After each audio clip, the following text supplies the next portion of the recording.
Hello साथीभाइहरू, welcome to my day 2 mini blog. म चाहिँ बिहान उठ्ने बित्तिकै उठ्ने साथ मुखसुख धोएर ब्रस गरेर म र मेरो भाइ चाहिँ बारीतिर गयौँ। त्यसपछि मैले मेरो बारीमा फलेको धानलाई देखाएँ। अघिल्लो वर्षभन्दा यो वर्ष चाहिँ एकदम राम्रो फलेको छ हाम्रो धान चाहिँ। म र मेरो भाइ सँगसँगै हाम्रो घर अगाडि बस्ने कुकुर पनि हामीसँगै गएको थियो, हामीसँगै बारीमा।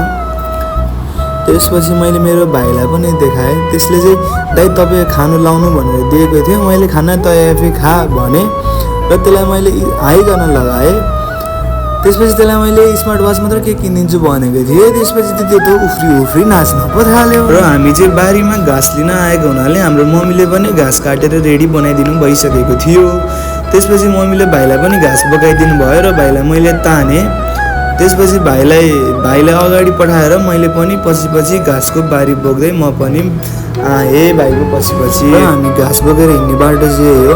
बाटो नराम्रो भएर लड्छ कि भनेर मैले भाइलाई चाहिँ अघि पठाएँ।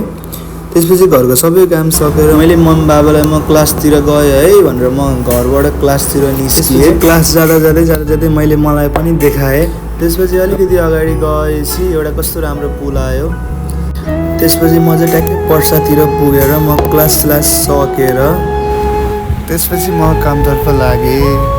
र म पुग्ने बित्तिकै मैले चाहिँ मेरो काम गर्ने ठाउँबाट बाहिर बाटोहरूको चाहिँ भिडियो बनाएँ। अथवा साथीभाइहरू आजलाई यति नै। सबैजनाले माया साथ सपोर्ट देखाइदिनु होला। हजुरहरूले देखाउनुहुन्छ भन्ने मलाई अवश्य पनि लाग्छ। आजलाई यति नै। भोलि फेरि मिनी ब्लग लिएर आउने बाचाका साथ आजलाई चाहिँ म बाई भन्दै आज मैले यो मिनी ब्लग इन्ड गरेको छु साथीहरू।